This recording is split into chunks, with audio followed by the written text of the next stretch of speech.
This is a poem in two parts. If you know my catalog of poetry, you are welcome to give requests. This is a poem in two parts.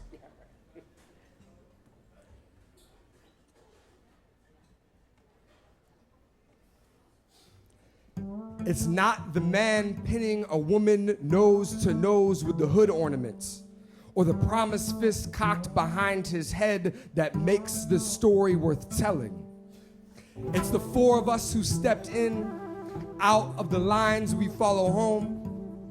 A man from the islands ran, his leather shoes flashed like a gold chain.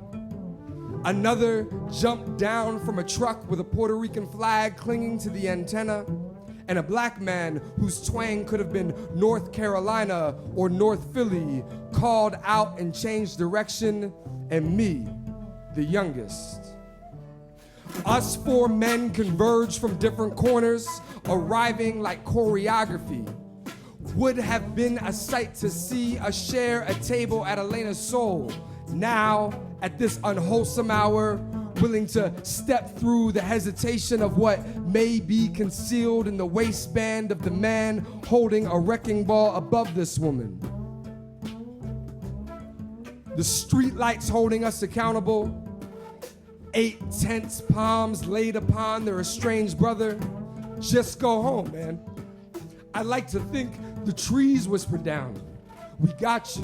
49th and Osage has got you.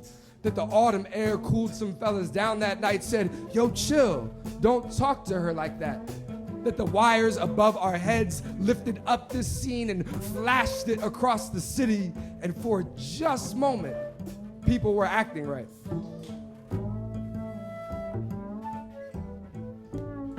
At 6 in Allegheny, a car slowed next to a woman walking alone home, and the driver yelled out, yo, Tina, it's me, Tony, from around the way. You want to ride? And they laughed the whole way, and he dropped her at her door and waited for her to get in safe before he went home to his family. In Old City, at the club let out, a man's drunk words began to stumble, but before they could fall on a woman, his friend caught them and offered up his just-hailed cab. Back on Osage Avenue, where a bomb once dropped, the four of us didn't beat the suddenly not-so-tough man, didn't even threaten him, just stared him away. This isn't some, we're heroes. The cab fare offered up, the ride home accepted. There were no good game handshakes before we scattered like peanut shells on a windy day. No acknowledged nods, just bowed heads, shaking. This shouldn't be a story worth telling. And on the night I write this poem, Nuela and Mari were harassed on the walk from their car after they decided to drive the 3 blocks home from a planning meeting to stop street harassment.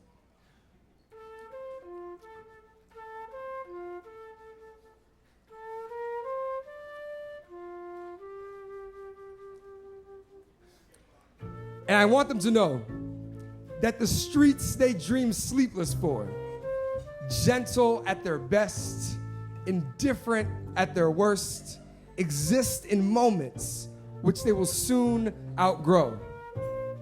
The sandpaper hands that poured concrete flow from door to door will decorate these streets welcome, like living room needlepoint. The ominous chorus of wires humming above will soon soothe like Clark Park congas or go unnoticed like elevator music. This grid beneath our feet will be less block and concrete angle and more a pulsing reminder to blue chalked foursquare courts. Shadowed alleys to be navigated will charcoal smoke warm invitations like the beef ribs Quan grilled at the 46th Street block party. Streetlights will no longer be an adequate solace. Instead, glowing orange monuments to the piñata that Rashid and Micah strung above an empty parking space. Men will be satisfied with the generous power of telling the kids, order what you want. I got this. When the ice cream truck pulls up, once empty front porch mouths will blow graduation parties onto the sidewalk. Eyelid window shades will bloom open, releasing the fragrance of a home-cooked meal, and the journey home will be celebrated.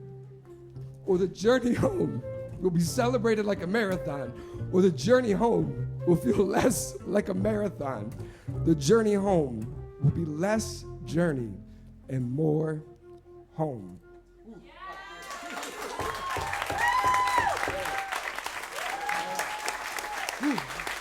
Don't look at all the women you love while you try to perform that poem. That's Project Trio, guys.